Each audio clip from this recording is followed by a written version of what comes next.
All right, welcome back to the podcast. This is Chef's Day Off. You have unbridled access to one of the greatest culinary minds to ever walk the earth. One day that'll go away.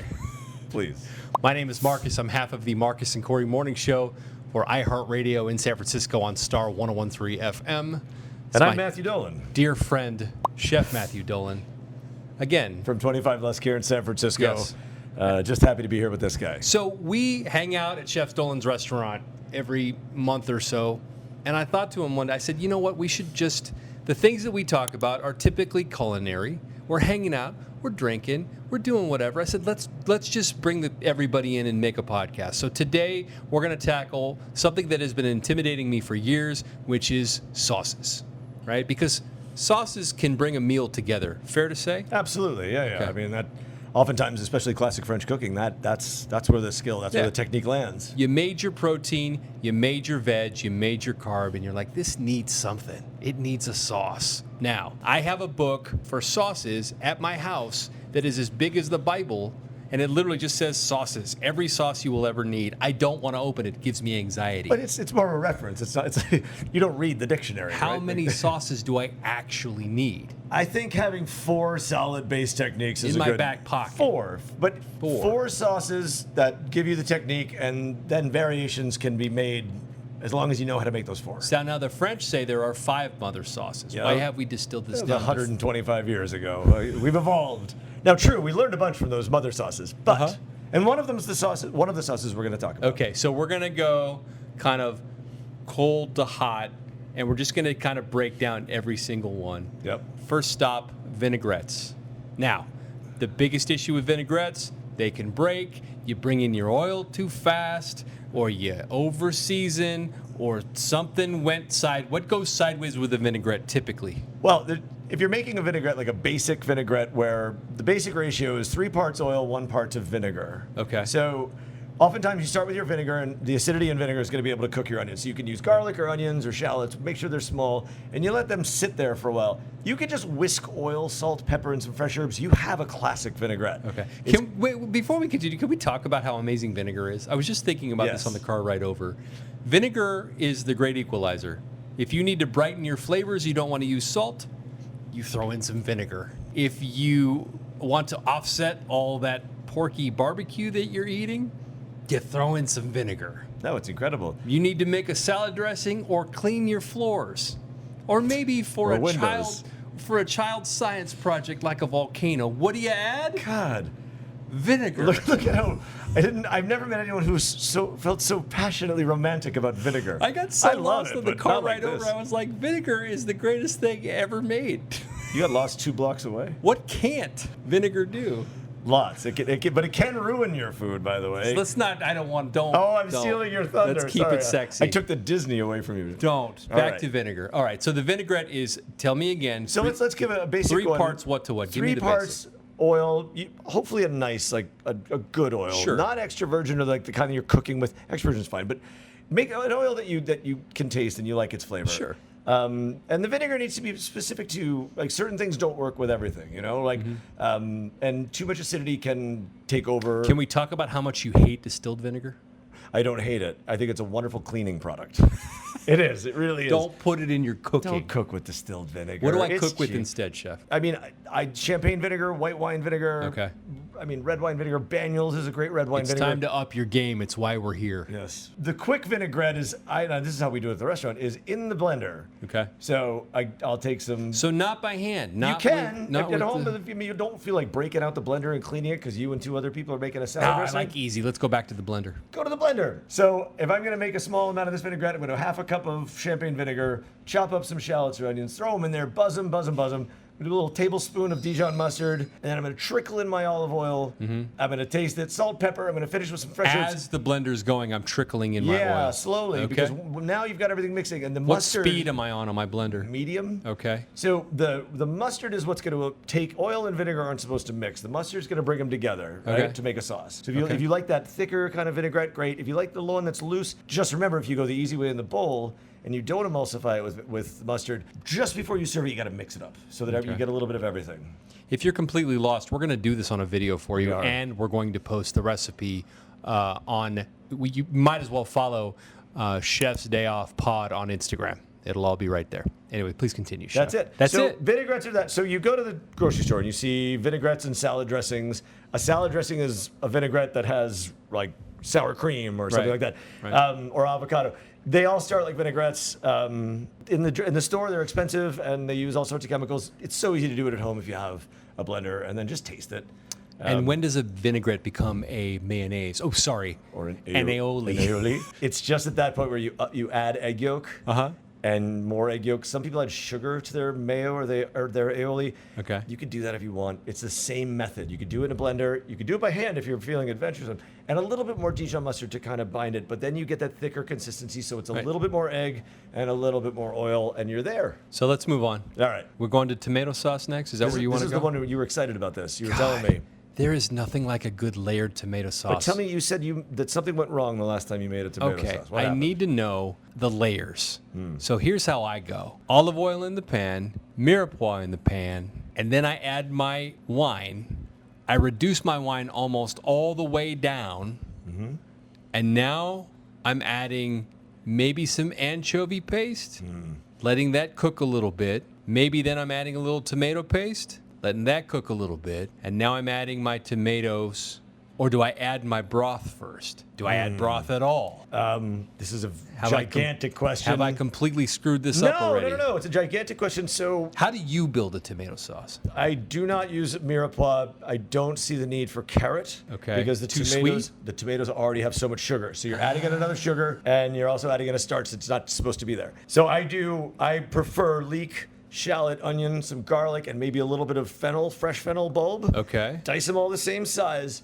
Oil slowly. Just sweat them So out. oil in the pan first, Yep, with all then those your guys. diced vegetables. Yep. Please continue. Slowly cook them. Get them to cook down. Get them to either transparent, maybe a little bit of color. Then just cover that with some white wine. Okay. Make that dry out. Now, while How that's far? until it's almost dry. So, but do Okay. it slowly. While that's happening, my tomatoes, no can, no paste. You ever do the sniff test on your wine? Where it's Pardon?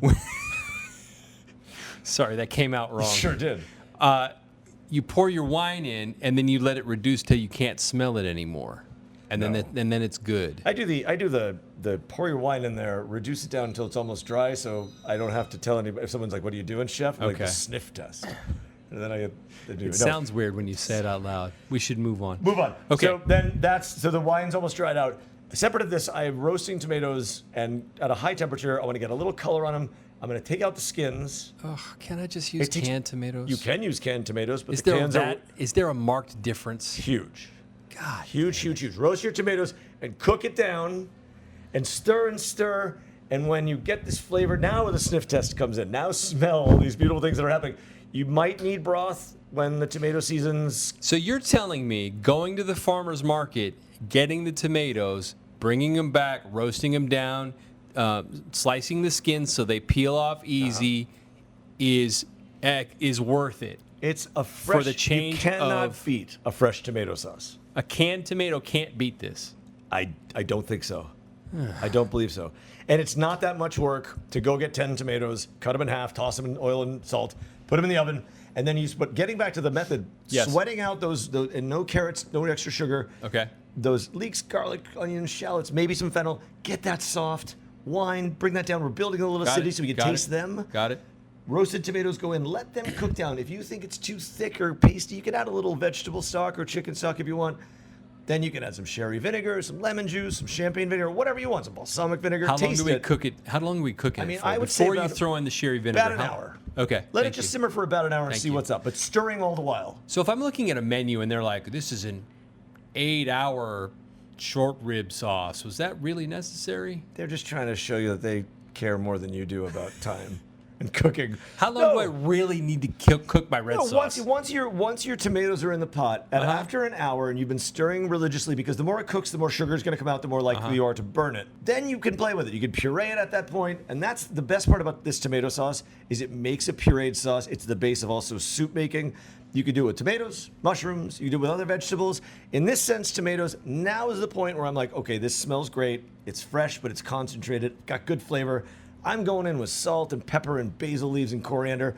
I'm going back to that blender, and I'm going to blend the crap out of this thing. I'm going to put it in a pot. Then I'm going to let it simmer. I'm going to adjust my salt and pepper. And it's going to be a fresh, beautiful tomato sauce. And the canned stuff, you can I'm keep going the to canned stop you stuff. for a second because All I'm right. still roasting my tomatoes and letting them cook down. Okay. While they're cooking down, you said to stir actively. Yes. On a scale from like 1 to risotto, how active is active? 2.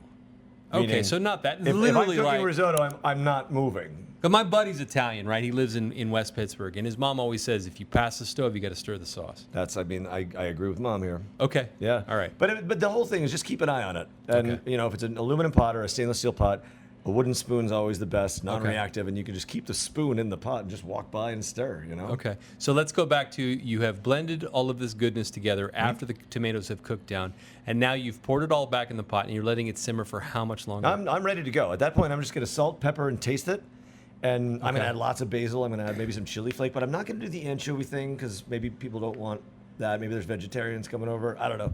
And I'm definitely not doing the chicken stock thing. It's fine if you like that. I prefer vegetable stock because I want to taste more tomato. Okay. I never thought about that, but And all no right. carrot. Just please leave the carrots See, away. that's the thing. That's the pro tip. No carrot in your Too much red sugar, sauce. too much starch. You don't want it. I'm here for it. And then at that point, then you cook it down to whatever thickness that you like. Yeah, at that Right. point, it's up to you. I mean, there are no rules here. It's just And that's a straight marinara because a bolognese Right. would be a whole different. well, matter. I would do the same thing, but before I added the tomatoes, I'd have the ground beef in there and I'd cook that up. Then Right. I'd add the tomato, and I Okay. would still do a bolognese just like this. Are but we just- adding bay leaf to this? No, not necessarily. No. I mean, it does a number on stocks and stuff, but I don't know. At what point am I adding the basil, the oregano? Right before you blend. Okay. And also, yes or no, this is a good way to hide vegetables from your children. This is a great way to hide. Like, could you throw spinach in there? You call it pizza sauce. And you're like pizza fun sauce. Your Genius. kids will be like, okay. Yeah, don't give it a name they can't pronounce or spell. That reminds me of an old parenting joke. It's like we could save a lot of fights if we just called it snack time instead of dinner time.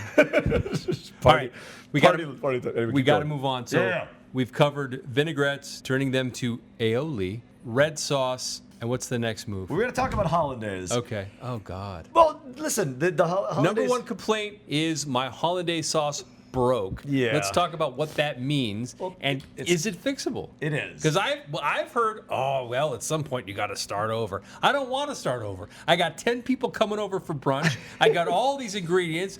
You have to be able to fix this. Now you're telling me I can fix it. I'm telling you this, and if you have a pound of butter Uh-huh. and you have 8 egg yolks, and they're going to tell you in some of these books to make a reduction, a hollandaise reduction, that's going to take 2 days. Get some good vinegar. Sherry vinegar is great. Sherry vinegar, tablespoon of water into those egg yolks, and just on a hot surface off. Don't put it on a bain-marie, a simmering water bath. Culinary school likes to drag things out. You do this way. This is the quick hollandaise. Wait, you have to start from the very beginning. Okay. How do we begin from the So we're beginning? melting a pound of butter. Okay. I got about 8 egg yolks over in a bowl. Okay. I'm throwing a tablespoon of sherry vinegar, a tablespoon of just cold water. Into the eggs? Into the egg yolks. Okay. So my butter's melting. I've got these guys going, and I'm just going to start whisking it. And I'm going to put it on the heat and off the heat and on the heat. And I'm going to watch it turn into this fluff. I'm not going to just mix it till it's mixed and then pour hot butter into it and hope I make hollandaise. Recipes call for that method, and they should be ashamed of themselves. Okay. You need to stabilize those egg yolks. You need to aerate them to make protein. You need to make space for the butter. I'm gonna need a video on this. We're going to do a video on this. But Okay. the idea is whisk, whisk, whisk, and you'll watch it off the heat, on the heat. Temperature is your enemy when making hollandaise. If it's too hot, it breaks. If it's too cold, it breaks. You want it to be like 100 degrees Fahrenheit the whole time. And you're doing this, and you're whisking. The eggs grow, and they grow. And once they're all fluffy, they've doubled in size. That dark yellow yolk is now light yellow, and it looks like hollandaise. Then you trickle in your melted butter, little by little by little, and keep whisking, and then this beautiful hollandaise stays. And it stays if you do it that way. People add cream, that'll break it because there's other solids, and cream and milks have water, that'll break it. If you make this beautiful hollandaise and you put it somewhere too hot, it breaks. If you put it somewhere too cold, it breaks. So let's You better say make this look really simple on video. we're gonna because do it. I'm exhausted. I taught a 17-year-old kid, one of my son's classmates, how to make this because he wanted a cooking class Okay. and he was helping me out. And We're this doing this 17-year-old on kid camera. did this recently, by the way. Because this description is terrible. What? Well, I guess in my mind it's perfect, but no, but check it out. So you asked a good question. So you could buy the powdered stuff and do it. You could just go out to Yeah. restaurants and do it. Let's Yeah. do it. Let's show them on video how to Okay. do it. That's great. All right. When you let's also show how to break it because everyone says, "Oh no, it's broken, throw it away." Yeah. Oh, trust me, I'll break it for you. Let's break it and then let's fix it because the way to fix a hollandaise is to start over with less of the exact same ingredients, build a new hollandaise base, and use your broken hollandaise to work it back into your new hollandaise base. You're kind of like fixing the foundation. Sounds great in theory. Oh. We're going to show you on video. We're out of time on that one. So and we'll have words after this. The only other sauce I want to talk about is this one kills me every time because it should be simple. It's just a simple pan sauce. The best. I just roasted a chicken. Just the other night I did this. Yeah. I roasted a spatchcock chicken over a bed of cubed sweet potatoes. Awesome. Butter, salt, pepper, garlic, and a little bit of chicken stock in the pan. That was it. So what happened? I tried to make a pan sauce and it was too salty. And it was weird. It wasn't sexy. It was like half too oily and half not. It wasn't silky and awesome. How do I make it like? Are they supposed to be silky and awesome? Yeah. How do I get there? So build it from the top. Let me ask you though. So the chicken goes in the pan. Yeah. Any flour on the outside? Nope. Good amount of salt on the outside of the chicken. Yep. So back off salt, on pepper, paprika, garlic powder. Gotcha. So back off on your salt if you plan on making a pan sauce because some of that salt is going to stay in the pan. Okay. So salt the chicken after I cook it then? You can do that also if you want to be super safe. You could do a little bit. It's just more conservative in your seasoning to begin. Okay. Sear it. Make sure that nothing's burnt to the bottom of the pan. That'll ruin the game. So sweet potatoes. Okay. They get caramelized on the bottom of the pan. So where the chicken is going in, we're same pan right now? Yeah, the chicken's sitting on top of the sweet potatoes. All right. Is that not the pan to do a pan sauce in? No, that's fine. You can do that, but just check the base of the pan. You'll see that like they call it the fond or the base of the stuff, the crust. Yes. If it's cool enough, you can add in some garlic or some shallots. You can cook off a little onion product. That's recommended. And then you want to deglaze the pan. This is the part that What am I is deglazing with? the stuff, the fond, the base, No, what's my liquid? It's acidity again. It's wine. Okay, White wine. Okay. Rosé for chicken, maybe. Okay. Go into the pan and be aggressive because it's going to pick up all that stuff off the bottom of the pan. Okay. And then it's going to reduce down, and you've got your shallots, your onion product, whatever in there. And you wanted to add butter. Now you have to lower your temperature. Lower or off? Lower. Okay. To low. And then just slowly whisk in that cold butter. And if you have stock or broth, also cold, whisk them in together slowly. A little bit of cornstarch, like a teaspoon of cornstarch, and a half a cup of that broth or water. See. You make a slurry. So you do that. If you see it start to breaking, you can whisk in a little bit of that slurry, and that slurry, that starch in the cornstarch and that little mix is going to bring everybody together. And then you don't want too much though because you don't want it to become a gravy. If that does happen, you can add a touch of stock and whisk in cold stock to your hot sauce or your hot whatever we're making. Or water, cold. But the cold into hot means that it won't lump up. So you do that, and then you can pick your consistency. Now you've got all the flavor in there from the pan, all that good pan sauce stuff. Right. And you've lifted it up, and now you've thickened it. But that little bit of a slurry helps keep it all together. And you have time now. So you can take everything out of the pan. You can put it on a plate, make it look pretty. And now you can just focus on your sauce. You can add some fresh herbs. You can add more spices if you want. Do whatever you want. And then you just pour it over, and there you go. Now that you've mentioned it, I think it was the cornstarch that was missing in my life. It's just that little separate thing, a little cornstarch and water. And to your point, you want to do the slurry. You can't just add cornstarch by itself. Good luck. At what temperature, even in a slurry, does the cornstarch start cooking and get lumpy? If we're at low, if your sauce or whatever is steaming, it'll start right away. That's why you add little by little. Okay. So, for example, if you're doing one pan, a couple chicken, a couple people, I'm talking literally a teaspoon, and just a little bit of water. Okay. And yet now it's like pasty. Real quick, is there any difference between what you just described and making a pork au jus? Because I had a cousin come over. She is a trained chef. She roasted a pork. She made root vegetables, and she made an amazing pork au jus, which I have been incapable of replicating. I think she followed a very similar method. Okay. But she, as a trained chef, probably has a much more refined palate than you do, and she might be nicer than you are. So she loved it more than you did. I feel like that was a shot, but you should have heard what he said about my outfit today. We're gonna wrap with that. I do love this whole like college professor weekly. He's ready for his photo shoot. I'm off to a poetry reading. It's cold outside. Anyway. The magazine is Pipes and Poetry. We're gonna take a picture with this outfit. Yes. So good. Anyway, all right. But anyway, I hope that helped. That was something. But let's cook together. We're gonna make hollandaise on camera. We should make a vinaigrette on camera. Maybe we'll do the pan sauce on camera. At the very least, all of these recipes will be listed on. Please follow us on Instagram at Chef's Day Off Pod. Thank you so much. Thanks for having me. Thank you, Chef. Thank you. We'll talk to you next week. Yes.